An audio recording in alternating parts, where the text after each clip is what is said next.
Bonjour et bienvenue à ma vidéo du vendredi. Aujourd'hui, je voudrais parler sur la souffrance quand elle nous éduque. Je sais, personne n'aime souffrir. Je ne suis pas maso, je n'aime pas la souffrance. Mais pourtant, la Bible nous enseigne que la souffrance peut être salutaire. Je sais que ce n'est pas un enseignement populaire, peut-être certains diront non, non, non, c'est pas vrai.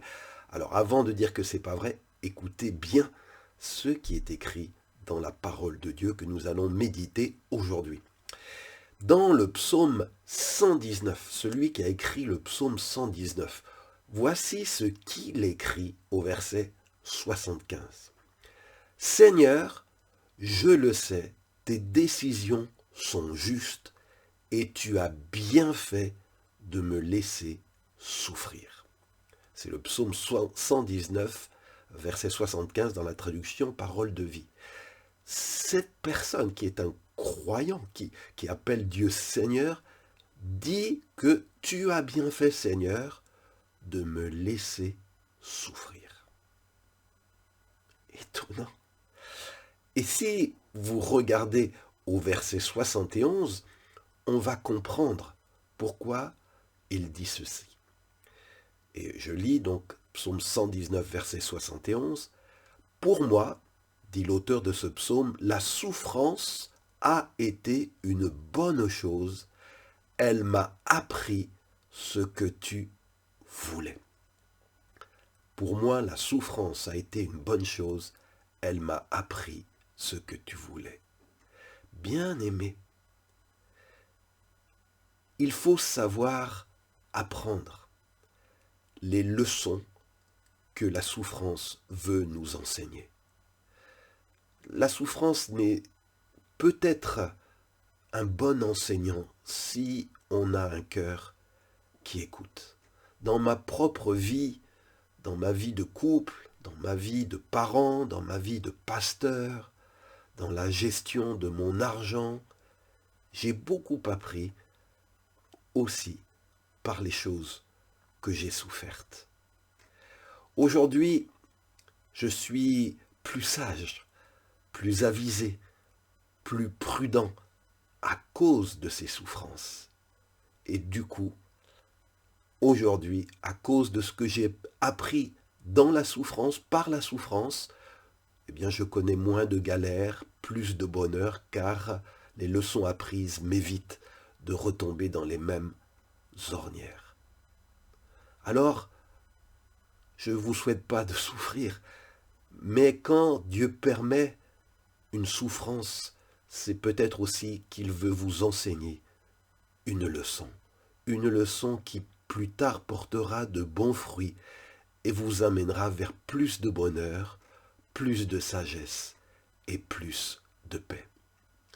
Alors je prie, Seigneur Dieu Tout-Puissant, tes pensées ne sont pas nos pensées.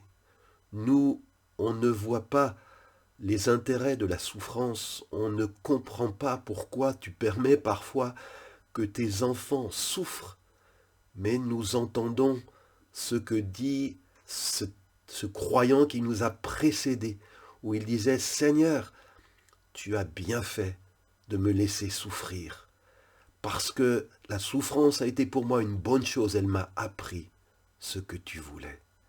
Alors, comme il n'y a rien de nouveau sous le soleil, nous voulons te dire aussi, dans la foi, sachant que tu es amour, même quand on souffre, que parfois, Seigneur, oui, tu as bien fait de nous laisser souffrir, que la souffrance nous a aidés à comprendre ce que tu voulais nous enseigner.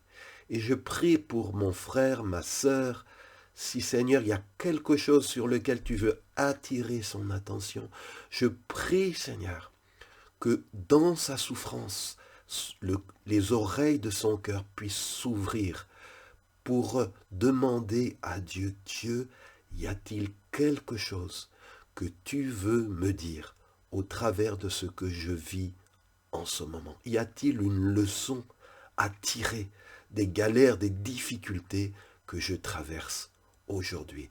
Je prie dans le nom de Jésus et je proclame que Dieu est souverain sur tes souffrances, sur tes épreuves.